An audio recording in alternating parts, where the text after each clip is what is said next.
Dodge City and in the territory on West, there's just one way to handle the killers and the spoilers, and that's with a U.S. Marshal and the smell of Gunsmoke.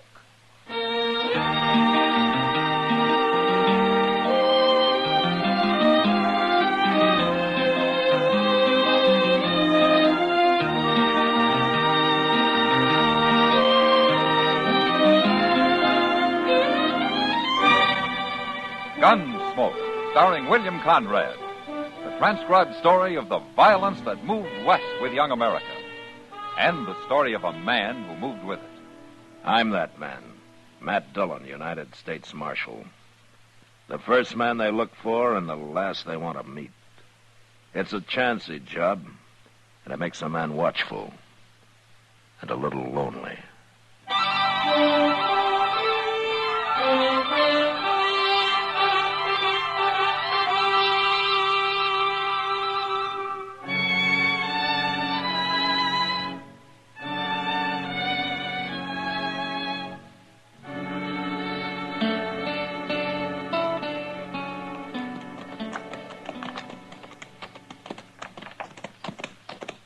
I swear this is the lonesomest looking ranch in the whole state of Kansas, Mr. Dillon. That's no place for a man who likes company, Chester. 3 days' ride from Dodge, 150 miles. It'd get me talking to myself. Now, let's driven old Tub Claver a little crazy. Not so crazy he ain't finally selling out.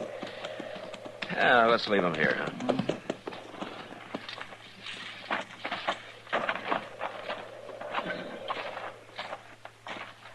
I ain't laid eyes on old Tup in over a year. Yeah, he hasn't changed any. And that's what worries me. What do you mean? Well, I'm not sure the old man's competent when it comes to business like selling a ranch. Oh, there he is. Hey, Tup, hello. Hello! Look at his hair. He must use it for a napkin. That's bear grease, Chester. Yeah, looks like he ain't washed it since he was a boy. Oh, Tup, how are you, huh?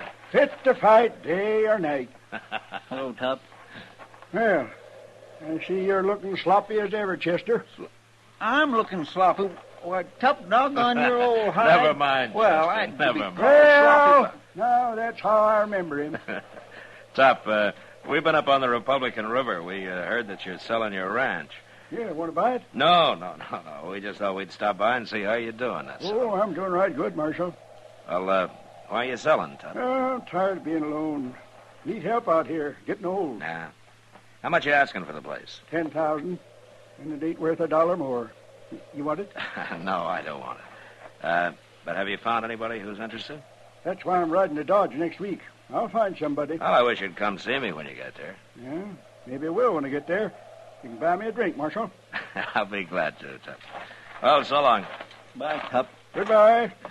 If the ocean was whiskey and I was a duck, I'd dive to the bottom and drink it all up.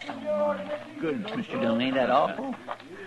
He's a fine old man, Chester, for all his loose-minded ways. He's half simple. He ain't got a lick of sense. The first fella who comes along is going to rob him blind. No, he isn't, Chester. Not if I can help it.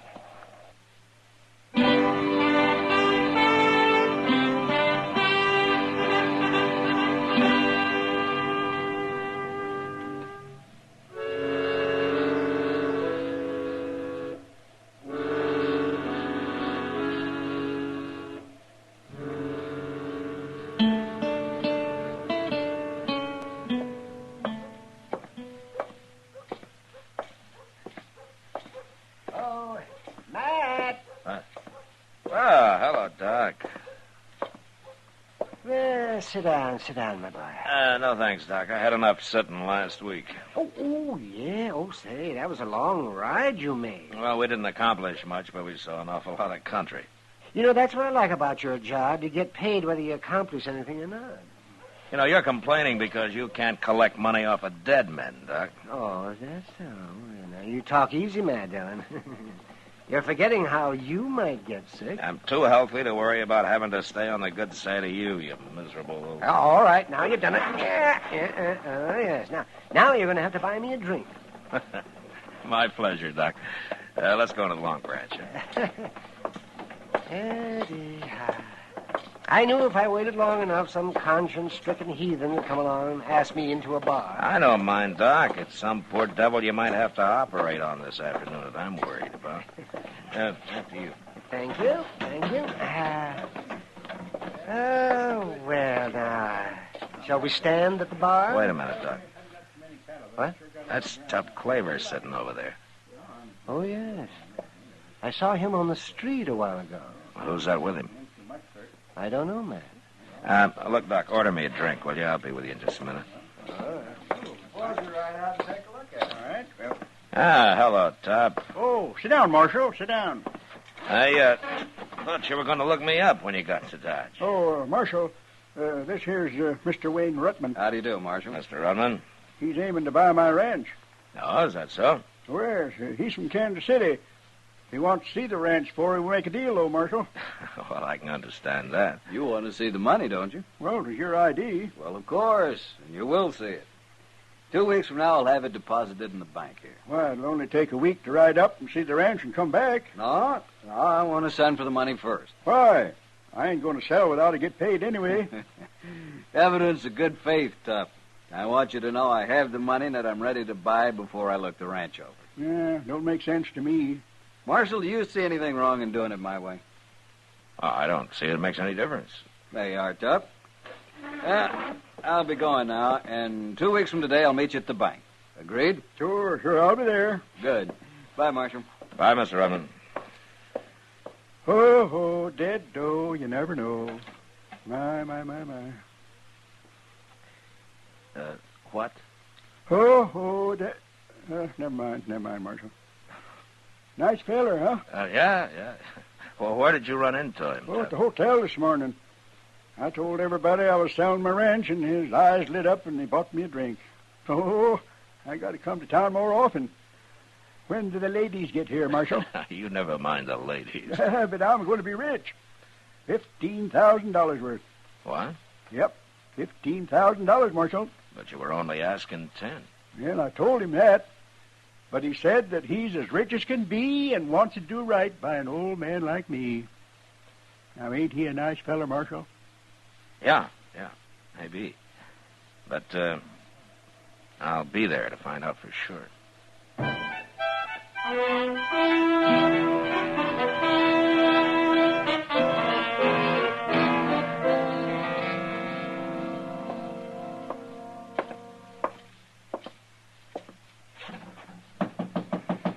Come in.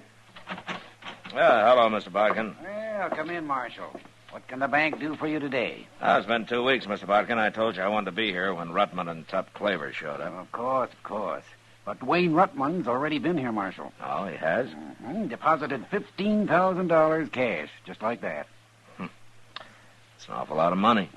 I wish there were more businessmen like him around. Well, morning, gentlemen. Here's Tup. Oh, it's you, Marshal. Hello, Tup. Oh, where's Ruttman? He said he'd meet you at the stable about noon, Tup. He'll be ready to ride up to the ranch with you, and the money's here, $15,000. It's been deposited. I'll take your word for it, Bodkin.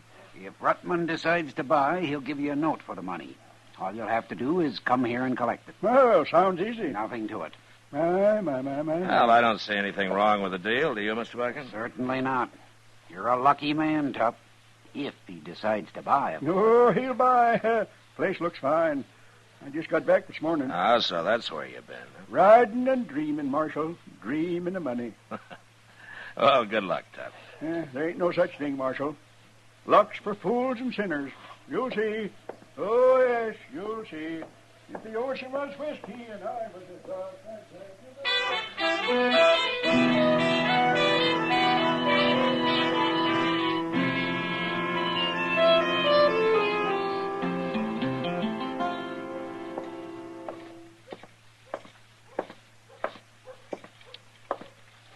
Hello, Kitty. Oh, Matt. What's the matter? Did I scare you? I guess we were concentrating pretty hard on those dresses in the window. Matt, this is Mary Emmett. How do you do, Mary? Hello, Marshal. Mary's an old friend of mine. She's just passing through on her way to Denver. Oh, why don't you stay in Dodge a while, Mary? They got enough pretty girls in Denver. Kitty's told me about you, Marshal. I don't believe a word you say. Oh. Well, then I guess you really are old friends. Oh, it's been 15 years, hasn't it, Mary? Ever since New Orleans. Yeah. We were awful young then, weren't we? Well, you grew up pretty fast in that town. We sure did. Where's Chester, Matt? I'd like him to meet Mary, too. Oh, he went in the bank, Kitty. He claimed he had to change some money. I wish I had some money. I'd change it right in his store. Look at that purple dress, Matt. Kitty, you got 100 dresses. Well, then I've lost 95 of them. The others are in rags. Well, the one you're wearing looks nice. This thing wouldn't look good on a gal from the deep piney woods. Kitty, you haven't changed a bit. As long as I've known, you've complained about your wardrobe. Well, I'll stop one day, Mary, when I get $1 million. Mr. Dillon! That's Chester, Matt. Oh, yeah. Well, look, maybe I can join you two later and have a drink with you. Hope you will, Marshal. Okay, we'll do that. Bye.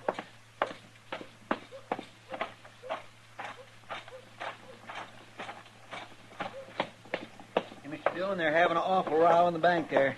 Oh, who is? Mr. Botkin and that fellow Rutman. Oh, is Rutman back? Got back this morning, he says, and he wants his money. He's decided not to buy Tup's ranch. Oh, what's the trouble? Well, Mr. Botkin says that... Well, you better ask him. There they are at the teller's window. You keep quiet a minute, Rutman. Marshal Dillon, you settle this. What's the trouble, Mr. Botkin? He won't give me my money, that's the trouble. You haven't got any money here. $15,000 is all. Here's your note, Rutman. You signed it. My note. Can I see it a minute, Mr. Botkin? Give whatever money I have in bank to Tup Claver. Signed, Wayne Rutman. It's impossible. Well, isn't this your writing, Rutman? Of course it's his, Marshal. Tup brought it in 2 days ago. 2 days ago. Now, that's a lie. 3 days ago, I left him at his ranch 150 miles from here. Nobody could ride that in one day. Well, somebody's sure lying. He was here, and I gave him the money. Then it's up to the marshal to get it back. Right now. I'll be waiting at the Dodge House, Marshal. Mr. Dillon, Yeah, what, Chester? I got an idea where old Tup might be at. Well, let's go find him.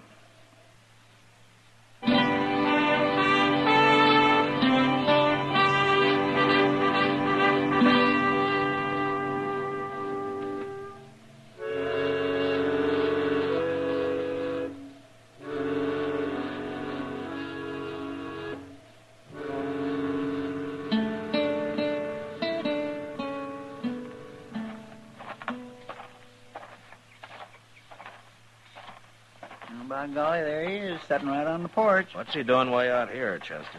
Well, sir, he told me he didn't like the Dodge House, and he was going to board here at the Widow Clancy's. No? Did he mention that he'd have a shotgun across his lap?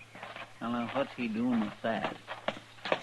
Oh, hello, Marshal, Chester. Come sit a spell. Who's the gun for, Tup? Wayne Rutman? Can't never tell, Marshal. Man carrying as much money as I am. No, sir. Rutman's kind of upset about that money, Tup. He is? Mm-hmm. He wants it back. Wants it back? Well, I don't understand, Marshal. He gave me the note. Yeah, I know. I saw it. Well, is there something wrong with it? No, Mr. Botkin says it's in his handwriting. Well, then what's the fuss? Marshal, I don't want to do nothing illegal. You know that. You, gave Rutman the deed to your ranch, didn't you? Of course I did. Why else would he be giving me that note for the money? Tup, how did you ride 150 miles in 1 day? Now, you ain't saying that's illegal, are you? No, it's not illegal, Tup. It's impossible. Marshal, we ought to get this whole thing straightened out. I think we better, Tup. And you tell Wayne Rutman to be at the Long Branch tonight. We'll settle it there. I won't be accused of no wrongdoing, Marshal. No, not me.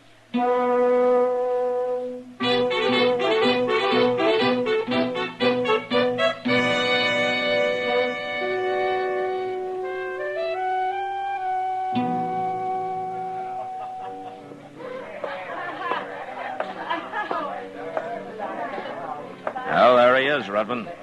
The same table where you first made the deal. You stand up on me, Marshal. You make him give me back my money. Well, evening, gentlemen. Sit down. Hello, Tup. I hear you got a complaint, Rutman. What's wrong? I changed my mind. I don't want your ranch. You don't want it. Here's the deed. Now hand over the money. Oh, but we made a deal. I gave you the deed, and you gave me the note for the money. Well, I said I've changed my mind. No, it's too late, Rutman. You've already bought the ranch. It's yours. $15,000 for that place? Don't be a fool. And I didn't make you pay it. Rutman, don't you tell me something. Tup only asked $10,000. Now, why did you offer him 15? Well, Hey, I'll answer that, Marshal. He wanted to make sure I wouldn't sell it to nobody else. He had it all figured out. He rode out to my ranch with me, and we made a deal. I gave him the deed, and he gave me the note. Then he said he had to go on to Hayes City and wouldn't be riding back with me. But I know that he aimed to get back here as fast as he could and draw his money out of the bank before I could get here with his note. That way he'd have both his money and the ranch. He'd get the ranch for free. this whole thing is ridiculous. I'm giving you back your deed, Tup. You can have the ranch. I want that money. Wait a minute. I'll tell you what I'll do, Rutman. Now, the ranch is only worth $10,000. Everybody knows that. So I'll buy it back for 10. What? Yep. I've got the money right here. You want it? No, I want the whole 15. I had to borrow 10,000 of it. I've got to return it within a week. I can't help that, Rutman. The ranch ain't worth more than $10,000, and that's all I'll pay for it. Now, you can take it or leave it. Marshal, are you going to sit there and let him cheat me out of $5,000? Mr. Rutman, you don't have to sell the ranch back. I've got to return that $10,000. There'll be trouble if I don't. Bad trouble. Well, there it is. Right there on the table. I'm going to go get me a gun. No, you don't, Rutman. I'll find him when you're not around, Marshal. Hey, Rutman, look over there at that bar. You see them 5 fellers? What about him? They're mighty good friends of mine, and they're staying right here in town as long as I do in case of any trouble. Looks to me like you're licked, Mr. Rutman. Now, you either pick up the $10,000 or the deed, and you get out of here. Now. You'll hear about this, Marshal. Cheating me. I said get going, Rutman. Crooks. Well, he took the money and left the deed, Marshal. I still got my ranch and $5,000 to boot. Tup, who are those friends of yours at the bar there? Oh, I'm giving a party tonight, Marshal. You're invited, too. All the drinks are on me. But why them? Well, they're just fellers I know. They live 30, 40 miles apart, all the way up to my ranch. Oh? When I rode back here to see Rutman's money like he wanted me to, I left a horse at each one of them fellas' place. So that's how you made the trip in one day, huh? A day and a night, Marshal. You had your own Pony Express. Well, I kind of figured maybe I ought to get here before Rutman did. You kind of figured right, Tup. Now, Marshal, you know that I'm honest as daylight. I always have been. Of course, I do stretch the blanket a little when it's blanket stretching time. I tell you what, Tup. Why don't we get that party going, huh?